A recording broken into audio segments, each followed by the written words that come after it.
அல்லாஹ்வுடைய தூதர் முஹம்மது ரசூலுல்லாஹ் ஸல்லல்லாஹு அலைஹி வஸல்லம் அவர்கள் சொன்னார்கள், நான் இந்த உலகத்திலே ஒருவருக்கு சஜ்தா செய்யுமாறு ஒருவரை பணித்திருந்தால் கணவனுக்கு மனைவியை சஜ்தா செய்யுமாறு பணித்திருப்பேன். இதை விட என்ன வேண்டும்? முஹம்மது ரசூலுல்லாஹ் ஸல்லல்லாஹு அலைஹி வஸல்லம் அவருடைய இந்த வார்த்தையை விட என்ன வேண்டும்? பெண்களே, ஒருவருக்கு சஜ்தா செய்யுமாறு பணித்திருந்தால் மரியாதை நிமித்தமாக கணவனுக்கு சஜ்தா செய்யுமாறு என்னுடைய சமூகத்துடைய பெண்களை பணித்திருப்பேன். லா இலாஹ இல்லல்லாஹ். அல்லாஹ்வுடைய தூதர் ஸல்லல்லாஹு அலைஹி வஸல்லம் சொன்னார்கள், பெண்களே, சொர்க்கத்தின் எல்லா வாசலின் வழியாகவும் உங்களுடைய பெயர் அழைக்கப்பட வேண்டுமா? அல்லது அழைக்கப்படாமலேயே எந்த வாசலின் வழியாக நீங்கள் நுழைய வேண்டும் என்று ஆசைப்படுகிறீர்களோ அந்த வாசலின் வழியாக நீங்கள் நுழைய வேண்டுமா? கேளுங்கள். இதா ஸல்லத் இம்ரஅத்து ஹம்ஸஹா, எந்த ஒரு பெண் 5 நேர தொழுகையை தொழுகிறாளோ, வஸாமத் ஷஹ்ரஹா, ரமதான் மாதத்திலே நோன்பு வைக்கிறாளோ, வஹஃபிதத் ஃபர்ஜஹா, தன்னுடைய மர்மஸ்தானத்தை பாதுகாக்கிறாளோ, வஅதாஅத் ஸௌஜஹா, தன் கணவனுக்கு முற்றிலும் கட்டுப்படுகிறாளோ, அந்த பெண்ணுக்கு சொல்லப்படும் நாளை மறுமையில் சொர்க்கத்தின் எந்த வாசலின் வழியாக நுழைய வேண்டும் என்று நீங்கள் ஆசைப்படுகிறீர்களோ அந்த வாசலின் வழியாக நுழைந்து கொள்ளுங்கள். அல்லாஹ் அக்பர். வஅதாஅத் ஸௌஜஹா, கணவனுக்கு கட்டுப்படுதல் அதில் மிகப்பெரிய தன்மை. அல்லாஹ்வுடைய தூதர் ஸல்லல்லாஹு அலைஹி வஸல்லம் சொன்னார்கள், நரகத்தை பார்த்தேன், அல்லாஹ் அதிலிருந்து நம்மை பாதுகாப்பானாக, நம்முடைய குடும்பத்தார்களை பாதுகாப்பானாக, அதனுடைய காற்றை கூட சுவாசிக்காமல் அல்லாஹ் ரப்புல் ஆலமீன் நம்மை பாதுகாப்பானாக. நரகத்தை பார்த்தேன், அதில் அதிகமாக பெண்களை பார்த்தேன். ஏன் அல்லாஹ்வுடைய தூதரே? அன்சாரி பெண்கள் கேட்டார்கள், ஏன் அல்லாஹ்வுடைய தூதரே அதிகமாக சாப வார்த்தைகளை பயன்படுத்துவீர்கள், கணவனுக்கு மாறு செய்வீர்கள், கணவனுக்கு மாறு செய்வீர்கள்? அல்லாஹ்விற்கு இணை வைத்த காரணத்தால் அல்ல, கொடிய குற்றங்களை செய்த காரணத்தால் அல்ல, கணவனுக்கு மாறு செய்தால் நரகம். அல்லாஹ்வுடைய மார்க்கத்தில் ஒரு கணவனுக்கு கட்டுப்படுதல் எவ்வளவு அந்தஸ்தில் உள்ளது, எவ்வளவு அந்தஸ்தில் உள்ளது. அல்லாஹ் ரப்புல் ஆலமீன் நம்மை பாதுகாப்பானாக. அதுபோன்று கணவன் மனைவியுடைய கடமைகள், கணவனை முதலாவதாக அறிதல். கணவனுக்கு எது பிடிக்கும், எது பிடிக்காது, எதை என் கணவன் விரும்புவான், எதை விரும்ப மாட்டான், எது அவனுக்கு சந்தோஷம், எது அவனுக்கு கவலை, எதை பேசினால் எந்த நேரத்தில் பேசினால் திருப்தி அடைவான், எதை பேசினால் கோபப்படுவான் என்ற எல்லா கல்வியையும் அறிந்தால்தான் அந்த கணவனோடு உங்களால் வாழ முடியும். ஏனால் பெண்ணுடைய குணம் இயற்கையிலே பலகீனமானது, இயற்கையிலேயே பலகீனமானது. தன்னுடைய விருப்பப்படிதான் எல்லாம் நடக்க வேண்டும் என்று ஒரு பெண் விரும்புவாள். இல்ல மாஷா அல்லாஹ், அது அவருடைய இயற்கையான குணம். அதற்கு ஏற்றார் போல் ஒரு பெண் தன்னுடைய வாழ்க்கையை தன் கணவனுடைய திருப்திக்கும் அதிர்ச்சிக்கும் மகிழ்ச்சிக்கும் கவலைக்கும் ஏற்ப மாற்றிக்கொண்டால் அவள் தான் இந்த உலகத்தில் உயரமான பெண், ஈமானோடு இருந்தால். அல்லாஹ் அப்படிப்பட்ட பெண்களாக எம்மை மாற்றுவானாக, நம்முடைய பெண்களையும் அல்லாஹ் மாற்றுவானாக. இரண்டாவது, எல்லா நேரமும் கணவனுக்கு காதலையும் அன்பையும் பாசத்தையும் வெளிப்படுத்திக் கொண்டே இருக்கு. ஆனால் இது ஆண்களுக்கு பொருந்தும். ஒரு பெண் என்ன விரும்புவாள் தெரியுமா? எப்போது பார்த்தாலும் அந்த பெண்ணின் மீது பாசத்தை பொழிந்து கொண்டே இருக்க வேண்டும் என்பது என்று அந்த பெண் விரும்புவாள். அந்த பெண்ணுக்கு அவருடைய தேவை, அந்த பெண்ணுடைய செயல்களை நீங்கள் புகழ்ந்து கொண்டே இருக்க வேண்டும். ஒவ்வொரு முறை சமைக்கும் பொழுதும் உங்கள் மனைவி விரும்புவாள், இந்த சமையலை நீங்கள் நன்றாக இருக்க வேண்டும், நன்றாக இருக்கிறதம்மா என்று சொல்வதை.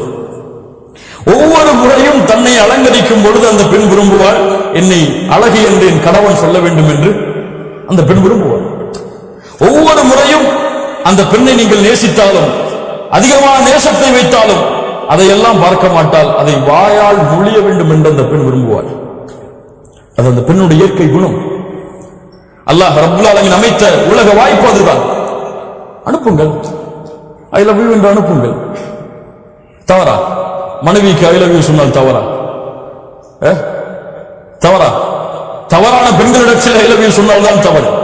வாட்ஸ்அப்புடைய சிம்பல்களுடைய ஹார்ட் படி துடிக்கக்கூடிய அந்த நிகழ்வுகளை எல்லாம் தவறான பெண்களுக்கு அனுப்பினால் தான் ஹராம். உங்கள் மனைவிக்கு அனுப்பினால் கஷ்டப்பட்டு சமைச்சு கொடுத்துட்டு சமைச்சிட்டு அவசரமா ஆபீஸ் கிளம்பி போயிட்டாரு கணவன். சமைச்சதை ஒன்னும் சொல்லலையேன்னு எதிர்பார்த்துட்டு அவ ஆபீஸ் போய் சேர்ந்ததுக்கு பிறகு நிதானமா அஸ்ஸலாமு அலைக்கும் வரஹ்மத்துல்லாஹி வபரகாத்துஹு முழு சலாம் சொல்லி அந்த அன்பை எதிர்பார்த்துட்டு இருப்பா. என்ன இப்பதான் வந்திருக்க, 1000 வேலை இருக்கு, அப்புறம் பேசுற. சரி மதியம் என்ன சமைப்போம்னு கேட்போம். அதான் சொல்லிட்டேன், அப்புறம் பேசுற, வேலை இருக்கு. லா இலாஹ இல்லல்லாஹ். ஒரு மனைவியுடைய உள்ளத்தை காயப்படுத்துகிறாய், அல்லாஹ் இதை பொருந்திக் கொள்வானா? உன்னுடைய அன்பை எதிர்பார்த்திருக்கிறாள், அன்பை எதிர்பார்க்காதவர்களுக்கு அன்பை கொடுக்கிறாய். அவ்வளவு கோபத்தில் இருந்தாலும் மேனேஜர் வந்துட்டான், சார் சொல்லுங்க சார், பிடிச்ச லா இலாஹ இல்லல்லாஹ், லா இலாஹ இல்லல்லாஹ். யோசித்து பாருங்கள் மூமின்களே, இதுவெல்லாம் நம்முடைய வாழ்க்கையில் நடக்கக்கூடிய நிகழ்வுகள், நாம் இதில் பங்கு கொண்டிருக்கிறோம். அந்த மனைவியுடைய உள்ளம் நிறைந்து விட்டால் உங்கள் மீது அவள் அன்பை காட்ட மாட்டாளா, பாசத்தை காட்ட மாட்டாளா?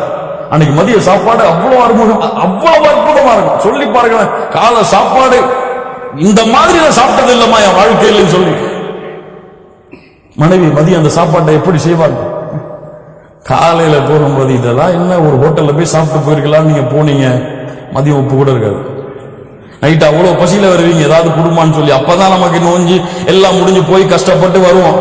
அப்போ அப்பாங்க பாருங்க, லா இலாஹ இல்லல்லாஹ், அல்லாஹ் ரப்புல் ஆலமீன் நம்மை பாதுகாப்பானாக. சதா நேரமும் அன்பையும் பாசத்தையும் இருவரும் பரிமாறிக்கொண்டே இருத்தல். மனைவி கணவனுக்கு கொடுத்தல், கணவன் மனைவிக்கு கொடுத்தல், இருவரும் அன்பையும் பாசத்தையும் வெளிப்படுத்திக் கொண்டே இருத்தல். சொல்லுங்கள், எவ்வளவு முறை வேண்டுமானாலும் சொல்லுங்கள். இப்போ போய் ஐ லவ் யூ அனுப்புவீங்கன்னா சந்தேகப்படுவாங்க. அதான் முதல்ல நம்ம கன்ஃபார்ம் பண்ணிக்கணும். வாயால சொல்லிட்டு அதுக்கப்புறம் வாட்ஸ்அப்ல அனுப்புங்க. வேற யாருக்கும் மாத்தி அனுப்பிட்டாங்கன்னு சொல்லி வேற மாதிரி சந்தேகம் வந்துடும். சொல்லி பல வருஷம் ஆச்சு இல்ல, எப்போ சொல்லியிருப்போம்? கல்யாணம் முடிக்கிறதுக்கு முன்னாடி பேசி வைக்கும் போது 1000 முறை போயிருக்கும். அந்த காலத்திலேயே டெலிகிராம்லையும் தந்தியிலையும். திருமணம் முடிச்சதுக்கு பிறகு அந்த வார்த்தை இருக்குதான்னு நமக்கு மறந்துடும். பலருக்கு இல்ல, மஷா அல்லாஹ், அல்லாஹ் பாதுகாத்தவர்களை தவிர. அல்லாஹ் நம்முடைய வாழ்க்கையை மகிழ்ச்சியாக ஆக்குவானாக. மூன்றாவது, கணவனுடைய முழு செல்வத்தையும் பாதுகாத்தல், கணவனுடைய முழு செல்வத்தையும் நிர்வகித்தல். ஒரு பெண் ஒரு குடும்பத்துடைய அரசு, ஒரு குடும்பத்தை நிர்வகிக்கக்கூடிய பெண். அந்த பெண் தன்னுடைய தகுதியை அறிந்து செயல்பட வேண்டும். அந்த கணவன் சம்பாதிப்பதை சரியான முறையில் செலவழித்து சரியான முறையில் கணக்கை அந்த குடும்பத்திலே அமைத்தல் அந்த பெண்ணுடைய திறமை. அப்படி செய்தால் அந்த கணவன் அந்த மனைவியை நம்புவான். நம்ம மனைவிமார்கள் எல்லாம் மஷா அல்லாஹ் பாதுகாத்தவர்களை தவிர எப்படி எப்ப சம்பள ரேட்டு வரும், எப்ப நகை வாங்கலாம், எப்ப அந்த செலவு முடிக்கலாம் அப்படின்னு சொல்லி பல கடனை வச்சுட்டு தான் அடுத்த மாசத்தை நடத்த வைப்பாங்க. லா இலாஹ இல்லல்லாஹ். 25ஆம் தேதி சம்பளம் வாங்குவார், 26ஆம் தேதி என்ன செய்யறதுன்னு தெரியாம உட்கார்ந்து இருப்பாரு. இப்படி இருக்க கூடாது. அவருடைய முழு மாதத்தையும் எந்த சிரமமும் இல்லாமல் பொருளாதாரத்தில் ஆக்குதல், அவருக்கு கொடுக்கக்கூடிய வருமானத்தை வைத்து அது மனைவியுடைய திறமை, மனைவியுடைய வலிமை, அதை செயல்படுத்தினால் மகிழ்ச்சியான வாழ்க்கையாக அந்த மாதம் அமையும். நான்காவது, கணவனுடைய அனுமதி இல்லாமல் எந்த முடிவையும் எடுக்காமல் இருத்தல். ஒரு மனைவி ஒரு வாழ்க்கையில் ஒரு முடிவை எடுக்க வேண்டும் என்றால் அந்த இடத்திலே கணவனுடைய அனுமதி என்பது அல்லாஹ் ரப்புல் ஆலமீன் கடமையாக்கிய கடமை, ஃபர்தை தவிர. அல்லாஹ்வுடைய கடமைகள் சட்டங்களை தவிர மற்ற எல்லா விஷயங்களிலும் இந்த உலகத்திலே மனைவி ஒரு பெண் தேர்ந்தெடுக்க வேண்டிய முடிவின் தகுதியானவர் யார்? கணவன் தான். அல்லாஹ்வுடைய தூதர் ஸல்லல்லாஹு அலைஹி வஸல்லம் சொன்னார்கள், புகாரி ரஹ்மத்துல்லாஹ் பதிவு செய்கிறார்கள், எந்த ஒரு பெண்ணுக்கும் தகுதி கிடையாது அந்த கணவன் நிலையாக இருக்கும் பொழுது நோன்பு வைப்பதற்கு. நோன்பு வைப்பதற்கு கணவன் நிலையாக இருந்தால் அந்த கணவனின் அனுமதி இல்லாமல் நஃபிலான நோன்பை அல்லாஹ்விற்கு நோற்பதற்கு அனுமதி கிடையாது. என்ன வேண்டும் இதை விட? ஒரு நோன்பு அல்லாஹ்விற்கு செய்ய வேண்டிய நன்மை நஃபில். இந்த நஃபிலை செய்யக்கூடாது கணவனுடைய அனுமதி இல்லாமல். ஒரு இபாதத்தில் அல்லாஹ்வுடைய மார்க்கம் நிபந்தனைகளை கொடுத்திருந்தால் அவருடைய சுய பிரச்சனைகள், சொந்த பிரச்சனைகள், சொந்த முடிவுகளுக்கு பல பிரச்சனைகள் குடும்பத்தில் வருவதற்கு காரணம் அதுதான். கணவனுக்கு தெரியாமல் முடிவை எடுத்தல், இதை கணவன் ஏற்றுக்கொள்ளவே மாட்டான். ஒரு ஆண் தனக்கு கீழுள்ள ஒரு பெண் தனக்கு தெரியாமல் முடிவு எடுத்தலை ஏற்றுக்கொள்ள மாட்டான். இது அவனுடைய இயற்கை குணம், அவனுடைய ஆளுமை, அவனுடைய இயற்கையாக அமைத்தது. அது அவன் தான் மேலே இருக்க வேண்டும் என்று ஒரு ஆண் விரும்புவான். பெண் அதற்கு ஏற்றாமல் நடந்து கொண்டால் வாழ்க்கை சிறப்பாக இருக்கும். இது எதிலே? அல்லாஹ்வுடைய மார்க்க சட்டங்களை மீறுவதிலே கிடையாது. கணவன் சொல்லுகிறான், இந்த நிகழ்ச்சிக்கு போகிறோம், ஹிஜாப் அணியக்கூடாது. உயிரை பிரிந்தாலும் சரி கணவனுக்கு கட்டுப்படக்கூடாது. இந்த நிகழ்ச்சிக்கு போகிறோம், தொழுகைதானே பரவாயில்லை, நாம் இஷாவோடு சேர்த்து தொழுது கொள்ளலாம், கட்டுப்படக்கூடாது. உயிரை இழந்தாலும் நிறைவேற்றாது. ஏன் உன் கணவனுக்கு கட்டுப்பட வேண்டும் என்று கூறியவனே யார்? அல்லாஹ். அவனுக்கு கட்டுப்பட்டதற்கு பிறகுதான் அவனுடைய சட்டங்களில் உன் கணவனுக்கு. லா இலாஹ இல்லல்லாஹ். அல்லாஹ் ரப்பல் ஆலமீன் இதை புரிந்து கொள்ளக்கூடிய வாய்ப்பை நமக்கு தருவானாக. ஐந்தாவது, கணவனுடைய மரியாதையை, கண்ணியத்தை அவர் இருக்கும் பொழுதும் இல்லாத நிலையிலும் கடைபிடித்தல், காத்தல். கணவன் போயிட்டான்னா போனை போட்டு இன்னைக்கு அவர் எப்படி செஞ்சார், இவர் எப்படி செஞ்சார், இன்னைக்கு அப்படி நடந்துக்கிட்டார் என்கிட்ட. லா இலாஹ இல்லல்லாஹ். புறம் பேசுதலின் உச்சம் தன் கணவனை பற்றி பிறரிடத்தில் சொல்லுது. உன் கணவன் பிரச்சனைக்குரியவனாக இருந்தால், உன் கணவன் உன்னை துன்புறுத்தினால், வேதனை செய்தால் யாரிடத்திலே முறையிடு? நீ உன் தோழிக்கு சென்று உன் கணவனுடைய குறையை வெளிப்படுத்துவாயா? அது பாவம், குற்றம். அல்லாஹ்விடத்திலே முறையிடு. அல்லது நீங்கள் இருவரும் பேசி ஒரு சமாதான முடிவை கொண்டு வாருங்கள். அல்லாஹ் ரப்புல் ஆலமீன் அதை தெளிவை கொடுப்பான். ஏன்?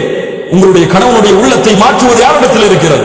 உங்களுடைய கணவனுடைய ஒரு குணம் உங்களுக்கு பிடிக்கவில்லை. கணவன் எப்போது பார்த்தாலும் எரிந்து விழுகிறார். என்ன செய்வது? உங்கள் தோழி இடத்துல என் கணவன் எரிந்து விழுகிறான் என் மேல, அவர் தாய் இடத்துல ஏமா கல்யாணம் பண்ணி வச்சீங்க, அவன் எரிஞ்சு விடுறாமா என் மேல அப்படின்னு சொல்றதா?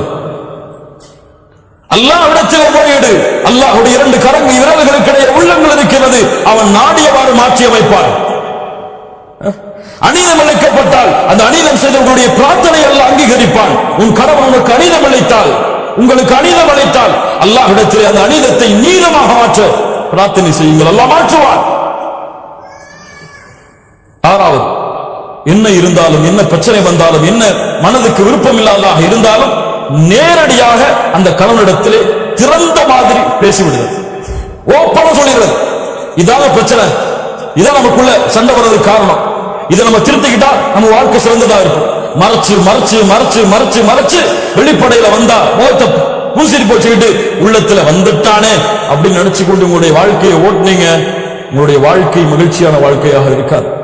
மகிழ்ச்சி என்பது உள்ளம் சம்பந்தப்பட்டது. உங்களுடைய நாவும் முகமும் மகிழ்ச்சியாக இருந்தால் அது மகிழ்ச்சி கிடையாது. அல்லாஹ் ரப்புல் ஆலமீன் அதனால தான் சொல்லுகிறான் சூரா நிசாவுடைய 128வது வசனம், பெண்களே, உங்களுடைய கணவன் உங்கள் மீது அநீதம் இழைப்பதை நீங்கள் பயந்தால், உங்கள் கணவன் உங்கள் மீது அதிர்ச்சி கொள்வதை நீங்கள் பயந்தால், நீங்கள் இருவரும் சமாதானமாக மாறுங்கள். நீங்கள் சமாதானம் அடைவதுதான் சிறந்தது. அல்லாஹ் சொல்கிறார், இருவரும் பேசி சமாதானம் அடைவதுதான் சிறந்தது. அதனால் பிரச்சனை என்று வந்தால் உடனடியாக நாளைக்கு பேசிப்போம், நாளை கழிச்சு பேசிப்போம், அடுத்த நாள் பேசிப்போம். எங்க இந்த குணம் உங்களுக்கு மாத்திக்கிட்டீங்கன்னா ரொம்ப நல்லா இருக்கும். நம்ம ரெண்டு பேருக்கு இடையில சண்டை ஏற்படுத்துறது இந்த குணம் தான், இதை மாத்திக்கொண்டு அல்லாஹ் உங்களுக்கு அருள் செய்வோம். அவ்வளவுதான். அல்லாஹ் ரப்புல் ஆலமீன் அவனுடைய அருளால் அந்த குணத்தை அல்லாஹ் ரப்புல் ஆலமீன் மாற்றுவான். ஏழாவது, கணவனை பிறரோடு ஒப்பிடுது. அவருடைய சேலரி அவ்வளவு இருக்குங்க, ஏங்க நீங்க இவ்வளவு சேலரி வாங்குறீங்க? அவரை விட நல்ல திறமையாளர் தான் இருக்கீங்க, நீங்க அவனமா நடந்து கொள்ளல? அவர் மனைவிக்கு அவரெல்லாம் வாங்கி கொடுத்திருக்காரு, இப்ப சேலரி வந்த உடனே நீங்க எப்படி இருக்கிறீங்க? லா இலாஹ இல்லல்லாஹ். இந்த ஒப்பிட்டல் கணவன் மனைவியுடைய வாழ்க்கையில் மிகப்பெரிய பிரச்சனைகளையும் குழப்பங்களையும் ஏற்பட்டு, கணவன் தான் அவன்தான் ராஜா இந்த உலகத்திலேயே அவன்தான் எனக்கு ராஜா, அவனை விட யாருமே கிடையாது என்பது போல் அவனை உணர வைக்க வேண்டும். எனக்கு மிக பிடித்தமானவர் இந்த உலகத்தில் அல்லாஹ்விற்கும் அல்லாஹ்வுடைய தூதருக்கும் பிறகு என்னுடைய கணவன் தான். அதை உணர வைக்க வேண்டும். எல்லா முறைகளிலும், எல்லா இடங்களிலும், எல்லா சூழ்நிலையிலும். நீங்க அவரை கீழே தள்ளிட்டு வேற ஆளை மேல உயர்த்தி பார்த்தீங்க, பிரச்சனைகளும் குழப்பங்களும் அங்குதான் ஆரம்பமாகும். எட்டாவது, கண்ணியமான வார்த்தைகளை கொண்டு பேசுதல். பல பெண்களிடத்தில் இல்லாத குணம் அதுதான். இப்போது இல்ல, மஷா அல்லாஹ் பாதுகாத்தவர்களை தவிர. கஷ்டப்பட்டு உள்ள வருவார், கதவை தட்டுவாரு, வந்துட்டாரா கதவை துறமான்னு சொல்லி புள்ளி அனுப்புவாங்க. டீ போட்டு குடமான்னு கேட்பாங்க. இப்பதானே வந்திருக்கீங்க, பொறுங்க, பிள்ளைக்கு வேலை பார்க்கணும், பிள்ளைக்கு படிப்பு சொல்லிக் கொடுக்கணும், அதுக்கப்புறம் பார்த்துக்கலாம். ஹூரிலின் பெண் தெரியுமா? அந்த ஹூரிலின் பெண் உங்களுடைய கணவன் மறுமையில் கிடைத்தால், கதவு தட்டப்பட்டால் என்ன சொல்லுவாள் தெரியுமா? அல்லாஹ்வுடைய தூதர் ஸல்லல்லாஹு அலைஹி வஸல்லம் சொன்னார்கள், அல்ஹம்துலில்லாஹில்லதி அஹ்யாக லனா வ அஹ்யானா லக். எங்களுக்காக உங்களை படைத்த, கதவு அப்பதான் திறப்பான் நரகத்திலிருந்து வெளியே வந்து. அப்ப அந்த 2 பெண்கள் சொல்லுவார்கள், மனைவிமார்கள் சொல்லுவார்கள், உங்களுக்காக எங்களை படைத்த, எங்களுக்காக உங்களை படைத்த அந்த அல்லாஹ்விற்கே எல்லா புகழும். அவன் அவ்வளவு உச்சத்துல போய் சொல்லுவான். சொர்க்கத்துல என்ன மாதிரி யாருமே கிடையாது இந்த வார்த்தைக்கு பிறகு.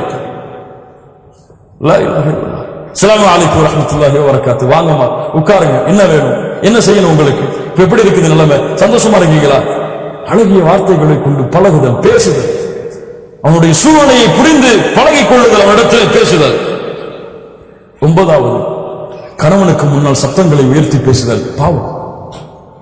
கணவனுடைய உள்ளம் நோகும்படியாக நடந்து கொள்ளுதல் பாவம். அல்லாஹ்வுடைய தூதர் ஸல்லல்லாஹு அலைஹி வஸல்லம் கணவனுக்கு அவ்வளவு பணிவை காட்டச் சொன்னார்கள். உங்களுடைய சத்தம் அல்லாஹ்விற்காக உங்களுடைய கணவனுக்கு முன்னால் தாழ்ந்திருந்தால் அல்ஹம்துலில்லாஹ். ஏன்? அது ஒரு மரியாதையாக சொல்கிறேன், அது என் கணவனுக்கு கொடுக்கக்கூடிய கண்ணியமாக கருதுகிறேன். அல்லாஹ் அதை கொண்டு உங்களுக்கு பல மடங்கு கூலி கொடுப்பான்.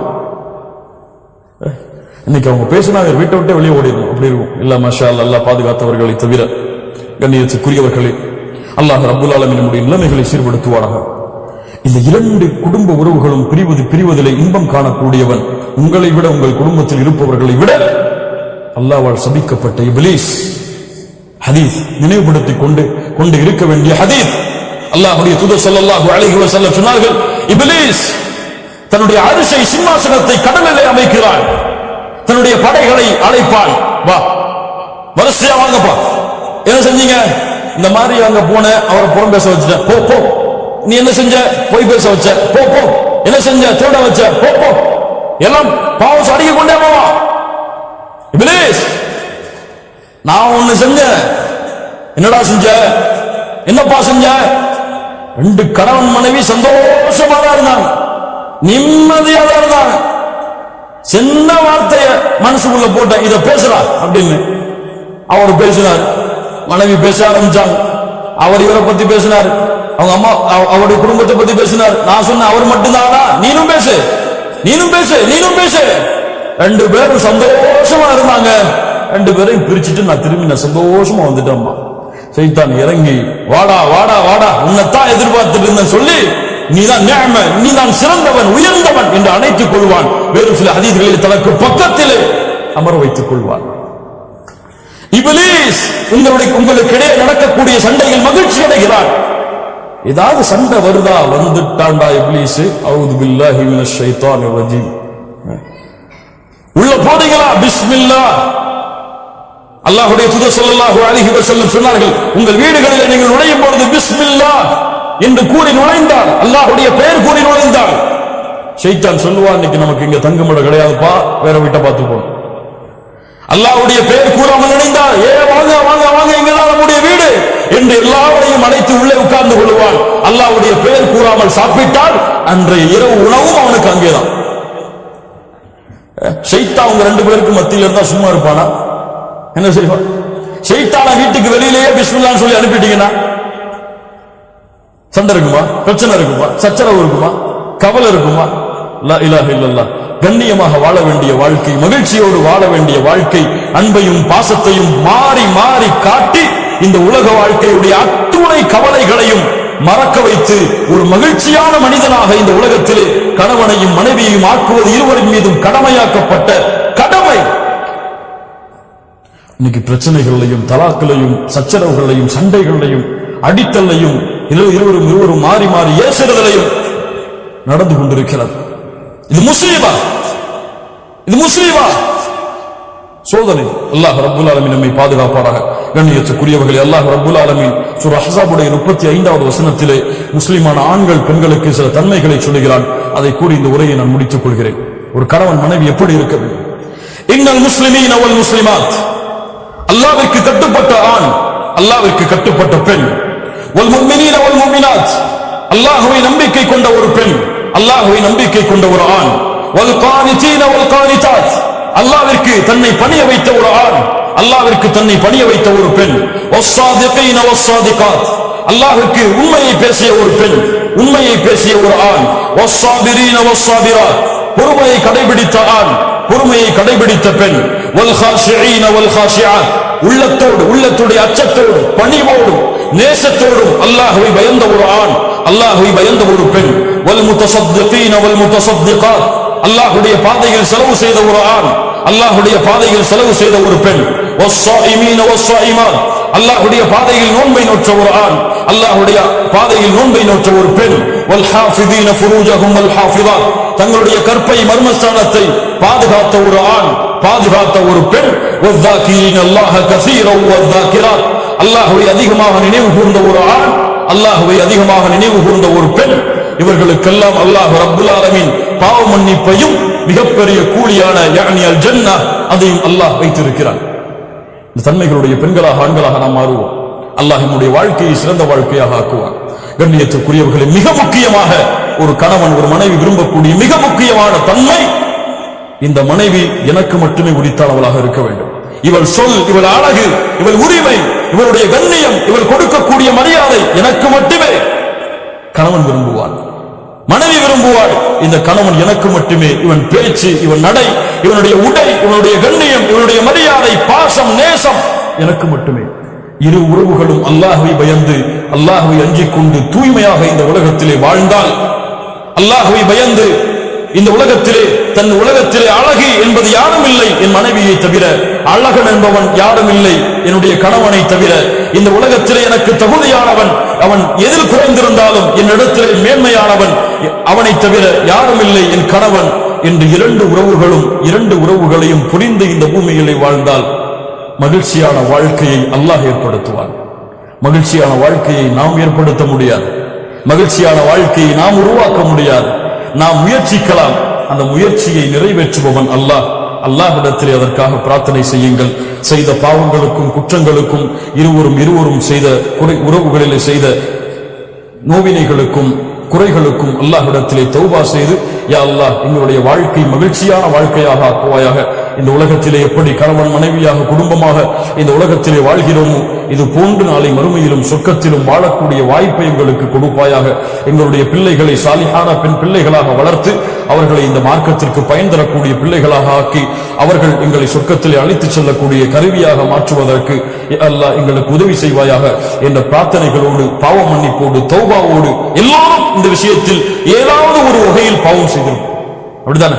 யாரும் இதுல பெர்ஃபெக்டானவங்க கிடையாது, எல்லாரும் பாவம் செய்கிறோம். ஒரு நிமிடம் உட்கார்ந்து அல்லாஹ்விடத்திலே தௌபா செய்து, யா அல்லாஹ், இனிமேல் என்னை மாற்றிக்கொள்கிறேன், என் மனைவியிடத்திலே கண்ணியமான முறையில் நடந்து கொள்கிறேன். இப்பவே வாட்ஸ்அப் போடுங்க, ஐ லவ் யூ அனுப்புங்க, அவங்க உங்களுக்கு அனுப்பட்டும், ஐ லவ் யூ டூ. அல்ஹம்துலில்லாஹ், மகிழ்ச்சியான முறையில் இந்த சபையிலிருந்து கலைந்து செல்வோம். அல்லாஹ் ரப்புல் ஆலமீன் அந்த மகிழ்ச்சியை மறுமை வரை அல்லாஹ் நீட்டிப்பானாக.